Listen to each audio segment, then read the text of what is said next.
C'est possible. Si Florent est fan de décollage et d'atterrissage, pour d'autres, monter dans un avion est un véritable cauchemar. Ces simulateurs servent donc à ça aussi, apprendre à gérer son stress.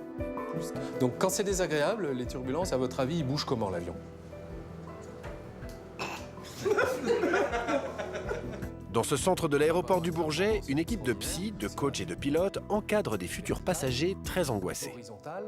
Alors pour le stage, il y a 3 parties principales. La première, avant de comprendre ce qui se passe dans l'avion, on explique aux stagiaires ce qui se passe dans leur tête. Au niveau de leurs croyances, leurs certitudes, leurs angoisses, ça leur permet de comprendre beaucoup de choses. Et la deuxième grande partie, c'est la partie aéronautique, où on découvre ce monde complètement inconnu, puisque personne ne parle des avions en dehors des accidents d'avion. Donc ça, c'est très dommage. Donc on apprend beaucoup de choses.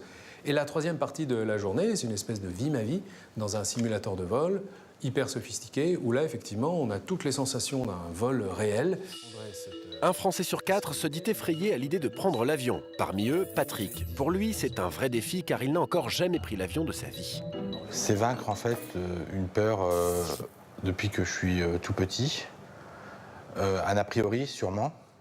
Je n'aime pas tout ce qui est en hauteur. Donc j'ai peur j'ai des peurs comme les gens peuvent avoir peur des araignées, par exemple. C'est maintenant l'heure pour Patrick de tester le simulateur. C'est le moment le plus concret du stage. Et pour lui, c'est une grande première car il n'est jamais entré dans un avion. On peut essayer de décoller, mais un tout petit peu. D'accord.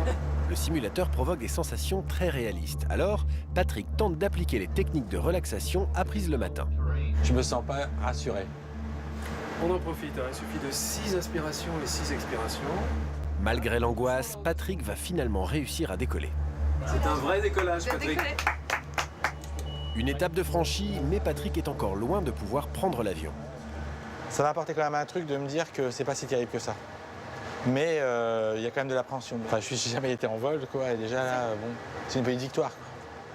Plusieurs organismes proposent ce type de stage qui se déroule sur une journée et qui coûte en moyenne 500 €. S'il le souhaite, Patrick pourra même être accompagné pour son premier vol, mais ça, c'est encore 500 € de plus.